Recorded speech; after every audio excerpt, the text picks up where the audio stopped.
Bagi mendapatkan keadaan lalu lintas pagi ini, kita bersama dengan Nur Hazira Razali dari Pusat Pengurusan Trafik Lembaga Lebuh Raya Malaysia, LLM. Silakan Hazira.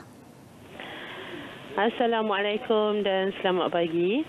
Untuk laporan trafik terkini secara keseluruhannya bergerak perlahan di lokasi-lokasi utama. Saya mulakan tinjauan trafik di sebelah utara Lebuh Raya Plus, di sekitar Sungai Buloh, kilometer 454.8. Keadaan trafik pada pagi ini bergerak perlahan dari Sungai Buloh ke Kota Damansara. Berikutan terdapat lori rosak sebentar tadi di kilometer 460 yang menyebabkan lorong kiri dan lorong tengah terhalang. Namun insiden telah selesai sepenuhnya dan tiada lorong terhalang. Trafik masih lagi perlahan 5 km di lokasi.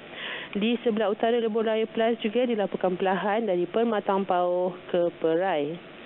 Beralih dengan tinjauan trafik seterusnya di Lebuh Raya KL Putrajaya di sekitar Bukit Jalil. Trafik pada pagi ini perlahan dari Bukit Jalil ke Kuchai Lama. Di Lebuh Raya KL Putrajaya juga dilaporkan perlahan disusul keluar ke Jalan Tun Razak. Seterusnya untuk Lebuh Raya Best Raya atau E9. Disusul keluar Jalan Istana, trafik perlahan dari Plaza Tolok U ke Jalan Istana.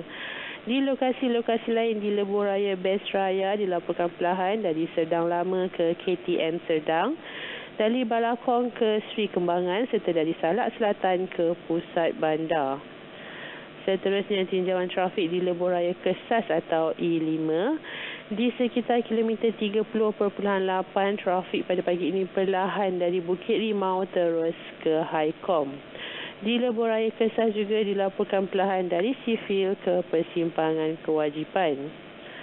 Beralih dengan tinjauan trafik di Kajang Sek atau E18 di sekitar Unit 10, trafik bergerak perlahan dari Unit 10 terus ke Putrajaya. Untuk Lebuh Raya Kajang Sek dilaporkan perlahan dari Sungai Chua dan Sungai Ramal ke Unit 10 serta dari Tamin Jaya ke Mines.